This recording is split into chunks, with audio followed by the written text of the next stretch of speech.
The black waitress had spent years working double shifts at a small diner, earning just enough to cover rent. It was past midnight, and she was exhausted after a long shift. As she locked up, she noticed a small boy outside. He was hunched over in a battered wheelchair, his dark hair plastered to his forehead by the rain. The chill in the air crawled under his cheap sweater. Concerned, she ran around the diner and tapped on the window. "Hey, sweetie," she called gently, crouching beside him. "What are you doing out here all alone?" The boy's hands were trembling as he lifted a cold bowl of soup. He was watching her carefully, his blue eyes guarded. Serena gestured inside. "Come on, you can have a table in there." She smiled and lifted her apron straps. Reluctantly, the boy followed her through the door. Inside, the warmth and bright neon lights of the diner enveloped them. Serena helped him to a booth away from the windows. She took off her apron and draped it around his shoulders to ward off the chill. "Welcome, Daniel," Serena said, recognizing the boy from the local streets. Daniel mustered a small smile. She ordered him a grilled cheese sandwich and hot tomato soup. While she waited for the food, she talked to him softly about school and cartoons. Daniel was shy, so Serena let him eat in quiet comfort. When the sandwich arrived, Daniel's eyes lit up. He wrapped both hands around it and took a big bite. The cheese stretched in gooey strings. "This is the best thing I've ever had," he murmured softly. His voice was filled with wonder. Serena smiled proudly. "Good food makes everything better," she said lightly. But inside, she felt a familiar ache. Daniel was so young and already carrying the weight of the world. Unbeknownst to Serena, someone was watching. Across the street, hidden in shadows, a sleek black Bentley idled quietly. Its tinted windows reflected the diner's neon glow. Inside that car sat Raymond Holt, the boy's father. At 46, Raymond was a man known for control and ruthlessness. He ran Holt Dynamics, a billion-dollar tech empire, and nothing sentimental or human was supposed to sway him. Yet now he watched in silence as a stranger fed his son for free. Raymond's jaw tightened. He had been on an urgent call with investors in Tokyo and had told Daniel to wait just a few minutes. He hadn't expected this. With a click, he hung up and issued a simple order to his assistant. "Find out everything you can about the woman who just fed my son." Back in the diner, Daniel was finishing his meal with a bright grin. Soup stains dotted his chin, and Serena gently wiped them away. She patted his shoulder. "Messy eater, huh?" she teased with a kind smile. Daniel just laughed, swinging his legs under the table. His tired face had softened. That wary look kids shouldn't have to wear had momentarily vanished. Serena felt a small swell of satisfaction. Helping Daniel, even if only this one time, made her forget the long night and her aching back. That feeling was enough for her. Just then, the front door opened, letting in cold rain and wind. A tall woman in a baseball cap and hoodie stepped inside, pushing through the rush of air. Her name was Nora, Daniel's aunt, or so she claimed. Daniel's eyes widened. "Mom, you're here," he cried, reaching for her. Serena tried to act casual, but inside, she was tense. Nora gave Daniel a quick hug. "Honey, your ride is here. We need to go." She nodded slightly at Serena, but didn't speak. There was a strange look in her eyes, a silent warning. Serena didn't say anything. She had learned long ago not to get involved. Daniel began to cry. Nora scooped him up and wheeled him out. He called back, "Thanks, Serena. You're the best." Serena forced a smile, feeling both warm and uneasy. Outside, the Bentley's headlights flashed. The back door opened, and Raymond emerged, his broad frame illuminated by the neon sign. "Daniel, buckled safely in the back seat, gave Serena a shy wave. Raymond calmly shut the door and got in. "She's sharp," Nora admitted quietly to him as she settled in. Raymond didn't say a word, just nodded. As the Bentley pulled away, Serena watched the taillights fade. She was soaked to the skin, tips in her pocket, barely enough to cover rent. Still, the memory of Daniel's smiling face warmed her, but something about tonight didn't feel right. She had seen eyes like Nora's before, protective and knowing. When Serena finally reached her small one-bedroom apartment, the building's thin walls and broken heater added to the chill in her bones. She closed the door behind her and leaned against it, rubbing a hand over her wet face. Serena was tempted to just forget about it, but her gut told her not to. The thought nagged at her all night. Hours later, when the street lights were dim and the alley was empty, there was a knock at her door. Serena's heart leapt. Who would come at this hour? Carefully, she peered through the peephole. Outside stood a tall man in an expensive suit, broad shoulders, stern eyes. Serena quickly slipped out of view and locked the door behind her. Her heart pounded. Almost on cue, the knock came again. Serena touched the chain on the door and cracked it open just enough to see who it was. The man was the boy's father, Raymond Holt himself. His eyes were sharp as he spoke. "Miss Carter," he said softly. Serena's pulse quickened. "I'm Raymond Holt." He sounded tired, concerned. Serena's hand trembled on the chain. "I saw what you did tonight," he continued quietly. "I was watching from across the street." Serena stiffened. The room seemed to shrink. I don't know what you mean," she stammered, hoping to close the door. But he didn't flinch. "You gave my son dinner tonight," Raymond said. His voice was gentle but firm. "You didn't treat him like an inconvenience. You treated him like a person." Serena felt something tighten in her chest. "He's hungry," she said softly, still holding the chain in case. "You had a house. You can buy food. Why?" Raymond shook his head. "I haven't been home much lately, and I've seen people do a lot worse than make a kid a sandwich." He gestured to the dining room behind her. "Mind if I come in?" Against her better judgment, Serena stepped back and let him enter. He walked past the kitchen table and sat down opposite her on the small couch.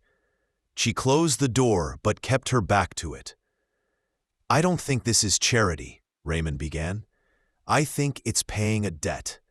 Serena swallowed. "What are you talking about?" "Serena Carter," he said, meeting her eyes. "I'm CEO of Holt Dynamics. My son will be fine. He's safe with his aunt, but I couldn't just stand by and do nothing, and I wanted to thank you properly." He slid an envelope across the table to her. It had her name on it. Serena felt her breath catch. "What is this?" she asked. Her hands shook as she picked it up. "A job offer," Raymond said simply. "6 figures, benefits, everything. The CEO has signed it." Serena stared. "You want me to work at Holt Dynamics?" Her mind raced. "Why? I'm just a waitress." Raymond leaned back, arms folded. "I'm offering you a fair wage, not charity. You've earned it by your character." He hesitated, choosing his words. "Serena, I've seen my share of people who flatter and manipulate for money. You helped my son without even knowing who he was. That shows a lot." Serena's head spun. This wasn't how things normally worked. She opened the envelope slowly. Inside was a contract. She read the first line: "Vice President of Corporate Strategy, Holt Dynamics." Her voice trembled. "They must have 100 people who'd kill for a job like this. Why would they pick me?" Raymond's expression softened. "Because not many people have your courage or your kindness. You're the one I need, Serena Carter." Serena crossed her arms, trying to steady her voice. I barely know you. I'm a waitress. He met her gaze. I know enough. For a long moment, the only sound was the rain tapping on the window. Serena's mind raced. She was scared, excited, confused, all at once. Finally, she exhaled. Okay, she said quietly.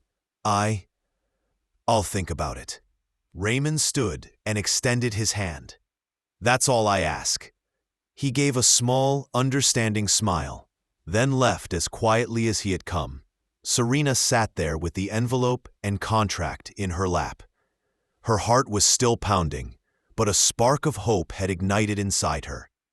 There were so many questions and so much she didn't know, but one thing she was certain of: tonight had changed everything. The next morning, Serena arrived at the gleaming Holt Dynamics headquarters. Her uniform from the diner had been exchanged for a crisp office outfit. The building towered around her like something out of a dream. She drew in a steadying breath and walked in. At exactly 9 a.m., she entered the boardroom and found Raymond waiting. Chair turned. He glanced at his watch. 2 minutes late, he said calmly. Serena bit back an apology. Traffic. I won't let it happen again. Raymond nodded. Good. I'm counting on it. He turned to face the room full of executives. Nora, introduce our new hire. His assistant, Nora Winters, stepped forward with a notepad. Miss Carter, she said smoothly. Welcome to Holt Dynamics. Serena met her gaze with a cool smile. Oh, we're doing last names? All right. Good to see you again, Ms. Winters. Nora's eyes flickered at the greeting, half annoyance, half respect. Serena had recognized that look before. Everyone at this table expected the new quiet hire to sit down without a word, but that wasn't how she did things. Shall I brief her on the project? Nora asked, pointing at a tablet. Raymond waved her off. I'll do it. You handle the other meeting. Nora cleared her throat and slipped out, tossing a final glance over her shoulder. Serena smirked and got to work. Raymond dropped a thick file in front of her, labeled Project Orion. Opening it, Serena read, We plan to outsource half of the factory to Taiwan to cut costs. If this is executed correctly, we expect a 15% increase in quarterly profit. Raymond watched her reaction closely. Finally, Serena looked up. And you want me to what? Convince them not to do it? Raymond's voice was calm. I want you to do what you do best. Read people. This group trusts numbers, shareholders, short-term gains. I think you understand something they don't. Raymond leaned back. People who have nothing to lose fight the hardest. They won't just give up their jobs for some corporate line graph. Serena laughed softly. Huh, that sounds like a riddle, she teased. I'm not usually lost in corporate games. Raymond allowed himself a faint smile. Good. Make sure you punch their numbers with empathy, not just graphs, and try not to be late. She rolled her eyes, but inside she felt a thrill. She had a job to do. Minutes later, Serena sat at the large conference table with the executives and Lincoln Langford, the VP of Manufacturing. He was a seasoned man with sharp eyes and a folded pamphlet in front of him. Langford leaned forward. You want to move production overseas? Replace American workers with factories in Asia? That's not our business. Raymond answered evenly. We need to stay competitive. This will reduce costs and fund new research. Langford stared at Serena. And you are? Serena didn't blink. Serena Carter, Holt Dynamics. I just moved to corporate strategy. Langford's expression flickered with surprise. Serena placed her folder of research on the table. Let's talk numbers, she said. Our U.S. labor costs are 30% higher. Automation would cut that by half, boosting our margins significantly. Langford waved a hand dismissively. That's always the solution you corporate types reach for. Serena leaned forward slightly. Or we could find another solution. For example, retrain factory workers for higher skilled roles. The investment would pay back through loyalty and higher output. You won't just save money, you'll keep people with years of experience motivated and productive. Langford frowned and flipped through the pages she slid toward him. His eyes swept over production charts and community benefit analyses. The room was silent for a long minute. Finally, he closed the folder and looked at Raymond. "We'll revisit the proposal," he said. He stood. "Miss Carter, Mr. Holt." Raymond stood as well. "See that you do," he said quietly. Langford nodded curtly. "We'll meet again next week." Seated again, Serena felt the weight of Raymond's gaze on her. She met it with confidence. He gave a slight nod of approval. That afternoon, as the sun was setting, Raymond found her in the hallway. He grinned. "I knew I hired you for a reason." Serena returned the smile. "Damn right you did," she whispered, mostly to herself. For the first time in a long time, she felt like she had built something real, and that this was just the beginning. 2 months later, Serena had found her stride at Holt. She carried herself differently, head up, shoulders back. She and Raymond had transformed a challenge into a success, proving cost-cutting wasn't the only answer. But then trouble came. One Friday afternoon, Nora found Serena leaving the cafeteria. "We have a problem," Nora said quietly. Serena froze. Define problem. Nora passed her a tablet. Serena read the headline, "Holt Dynamics Data Leaked, Strategy Docs Involving Carter Financials." Someone had released internal financial plans to the press, and all the details traced back to Serena's department. Serena's blood ran cold. She stared at the screen. "This isn't me," she said. "Of course it isn't," Nora replied. "But you're the easiest target here. People will believe the new girl before they question their own." Serena's pulse pounded. She had been working straight nights on this project. She couldn't have leaked anything. But as the top planner who seemed to have the most to lose by a deal, she was the obvious culprit to everyone. Soon, they were in Raymond's office, evidence in hand. Raymond pressed a finger to his forehead. "Tell me I'm not wrong," he said. Serena slammed a printout on his desk. "Look at this. You see how every trace leads to me? I didn't do this.